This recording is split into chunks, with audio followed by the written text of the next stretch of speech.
Donc, salut! Bienvenue à votre cours du 6 mai 2020. Si vous n'aviez pas écouté là, le travail à faire, donc l'analyse littéraire, allez voir là, le 4 mai avant de regarder le 6 mai. Aujourd'hui, on va aller un peu plus en grammaire. Oui, je sais, c'est poche. Mais je pense que c'est important. C'est une notion, la reprise de l'information, c'est une notion qu'on a vue pendant l'année.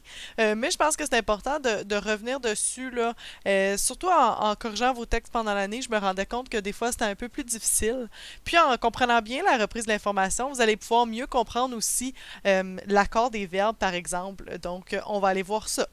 Avant, par contre, je veux juste vous remontrer là, comment accéder aux travaux dans le Teams. Donc, si vous allez dans le Teams ici et que vous allez dans vos devoirs, vous allez les voir ici. Euh, donc, le devoir d'aujourd'hui est déjà là. Et vous allez pouvoir avoir les liens. Donc, il va y avoir deux petites choses à faire aujourd'hui là, par rapport au cours, à la vidéo que vous voyez en ce moment. Alors, les deux devoirs sont ici. Les fichiers aussi, ils vont toujours être placés selon les jours. Donc, si vous allez dans le 6 mai 2020, vous allez pouvoir voir que le document que vous avez besoin pour faire les travaux est déjà là. Alors, ceci étant dit, pourquoi est-ce que la reprise de l'information, c'est aussi important? Eh bien, en fait, c'est la première chose que je vais vous montrer. Pourquoi c'est aussi important? Avec un contre-exemple, vous allez bien... Ben, en tout cas, moi, j'ai bien ri en lisant ça. Et finalement, je vais vous montrer aussi comment choisir le bon pronom de reprise selon l'antécédent. Parce que des fois, c'est un peu ça la difficulté aussi. Alors, première chose, pourquoi la reprise de l'information, c'est aussi important? Eh bien, voilà un exemple d'un roman. Je pense que ça s'appelle Les Gardiens du temps. Que j'ai lu en prévision de peut-être le donner en première secondaire, mais non, je ne le donnerai pas. L'auteur a fait quelque chose d'assez étrange d'ailleurs. Il utilise très peu de pronoms de reprise. Puis là, vous allez me dire, ben oui, mais il utilise plein de groupes de noms différents. Non, c'est assez complexe à suivre l'histoire parfois parce que il utilise plein de groupes du nom comme reprise d'informations. Sans se soucier là, de ce qui venait en haut.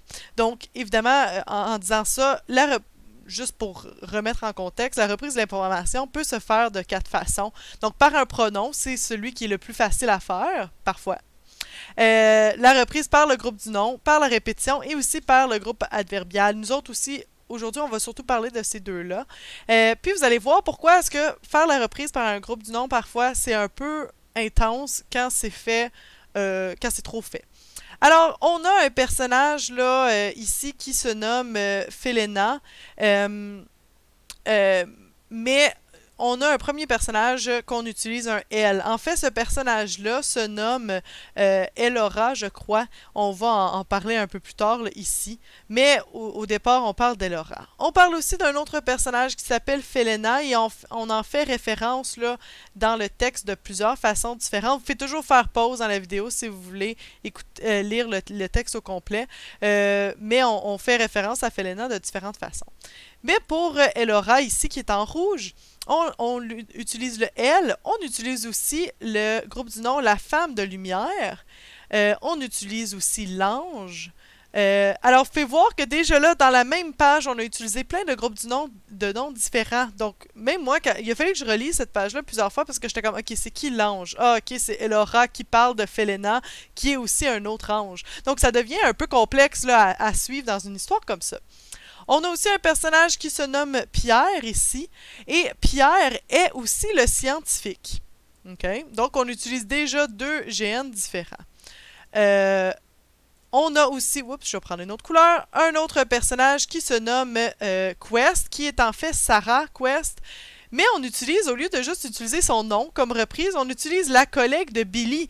Billy qui est même pas dans cette page-là. Donc, vous voyez à quel point que d'utiliser, on utilise très peu le de il ou de elle sur cette page-là, puis ça devient assez complexe à suivre là, dans l'histoire. Donc, savoir, ok, ben c'est qui ce personnage-là, de qui est-ce qu'on parle. Donc, c'est pour ça que utiliser le groupe, des groupes du nom comme reprise, c'est bien, mais il faut pas exagérer non plus. C'est comme si dans Harry Potter, à chaque fois qu'on parlait de Harry, ben on utilisait Harry, Harry Potter, l'orphelin, le garçon à lunettes, l'enfant mal aimé, le garçon à la cicatrice. Ça devient un peu intense. C'est comme si on voulait tout le temps utiliser comme présenter des aspects de ce personnage-là qu'on connaît déjà. Donc, c'est inutile d'utiliser plein de GN différents. Donc, c'est pour ça que c'est important de bien comprendre là, les pronoms de reprise d'ailleurs. Alors, si je vais ici dans les notes que j'ai préparées comme présentation, je veux aussi vous présenter pourquoi est-ce que c'est important de choisir le bon antécédent. Vous voyez qu'ici, c'était difficile là, de repérer. Moi, je l'ai fait parce que je l'ai lu comme 6 fois, cette page-là. Mais c'est difficile parfois d'aller repérer quel est le bon antécédent, surtout si on n'utilise pas le bon pronom.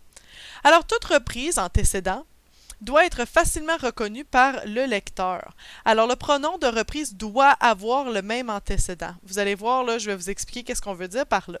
Alors, on a un exemple pour vous l'expliquer. Donc, les journalistes qui sont en jaune. Les journalistes nous ont surpris. On nous a dit qu'on allait pouvoir sortir bientôt. Alors, les journalistes est repris par le « on » ici. Vous pouvez le voir, là, les deux sont en jaune. Et le « nous » est repris avec le « nous » ici. Mais tout d'un coup, on a un « on ». Et ce « on » là fait référence à qui? C'est assez difficile à savoir, mais en relisant la phrase, ben, les personnes qui vont pouvoir sortir, c'est le « nous ». Donc, nous aurions dû utiliser le « nous », comme dans la deuxième phrase ici, les journalistes nous ont surpris, on nous a dit que nous allions pouvoir sortir bientôt. Alors, c'est important que nos pronoms de reprise soient cohérents dans notre texte. Ça permet au lecteur de mieux comprendre ben, de qui est-ce qu'on parle. Okay? Alors, j'espère que ça c'est compris, puis c'est vraiment, en fait, je suis juste en train de vous expliquer pourquoi est-ce que c'est important de bien comprendre les pronoms de reprise puis d'utiliser le bon antécédent. Vous allez voir un autre exemple. Ben, je vais vous montrer quelques exemples ici. Un groupe de personnes se pressait devant nous. Nous les avons finalement rattrapés. OK. Donc, on a ici des personnes à identifier. Le groupe de personnes se pressait devant nous. On a un « nous » ici aussi. Nous les avons finalement rattrapés. OK? Le lait fait référence à qui? Ben, ça fait référence au groupe de personnes. Oups, c'est pas ça que je vais faire, pas tout. Comme ça et comme ça. OK? En fait, je vais le mettre en vert parce que ça fait référence au groupe de personnes. OK? Le nous les avons finalement rattrapés. Par contre, vérifie bien un groupe de personnes. On l'a vu cette année que quand on parle d'un groupe, dans la plupart des cas, on va mettre notre verbe au singulier parce que c'est le groupe qu'on rattrape. Pas nécessairement chaque personne individuellement. Alors ici, le lait, on devrait le corriger pour écrire « nous l'avons ». Oups.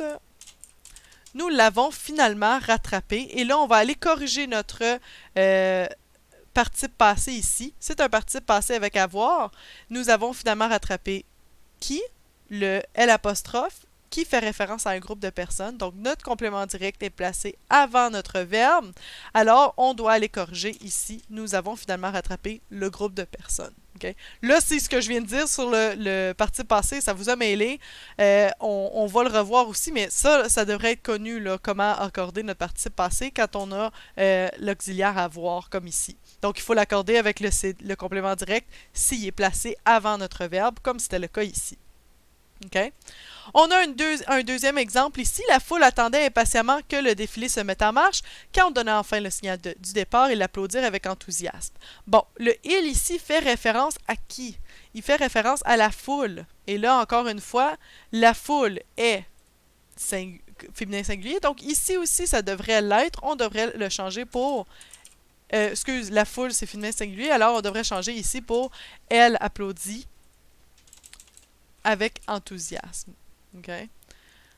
Alors, ce qu'on vient de faire en ce moment sur cette page-là, on est en train d'aller corriger les erreurs d'accord, puis les erreurs d'antécédent. Donc, c'est important de s'assurer que notre antécédent est le même. Donc, j'avais quelques autres exemples ici. Je pense que je vais peut-être vous mettre là. Ben, en fait, vous avez ces exercices-là dans dans les deux activités que je vous propose. Donc, vous avez 2 devoirs à faire par rapport au petit cours d'aujourd'hui.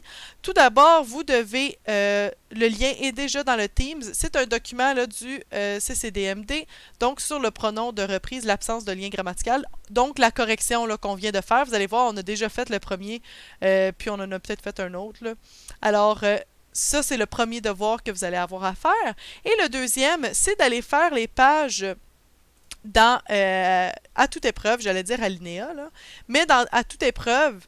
Alors, si vous utilisez le lien qui va être dans la description de la vidéo, vous allez avoir accès au Chenelière Éducation, accès gratuit à secondaire. Et si vous descendez jusqu'en bas, vous avez à toute épreuve ici, qui ne télécharge pas parce que mon Internet aujourd'hui, je comprends pas qu'est-ce qui se passe.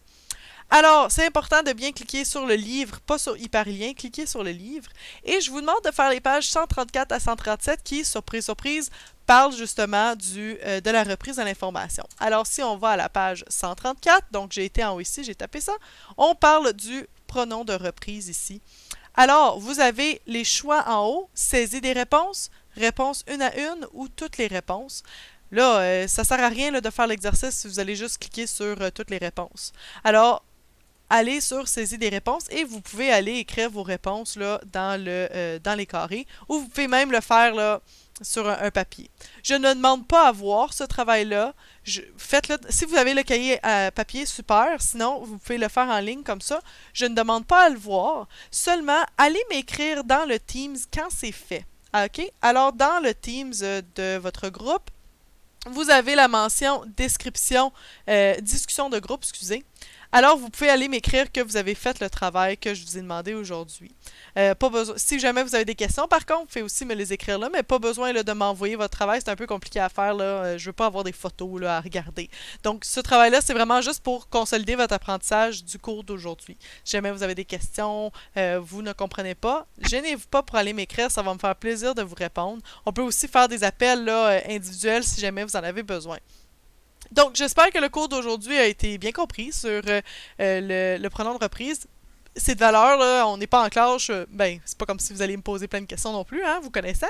Mais j'espère que ça a pu vous aider, là, à mieux comprendre cette notion-là.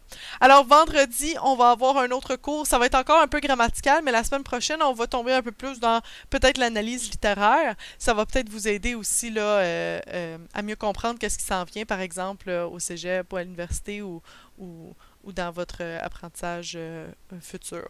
Alors, si jamais vous avez des questions, encore une fois, écrivez-moi. Puis allez profiter. Ben, en tout cas, aujourd'hui, on est le 5 mai. Là. Je filme mes vidéos une journée d'avance habituellement. Puis il fait super beau dehors, donc je vais aller courir, je pense. Donc, profitez-en, passez une super bonne journée. Puis faites le travail que je vous demande. Puis n'oubliez pas de m'inscrire que c'est fait. Bye!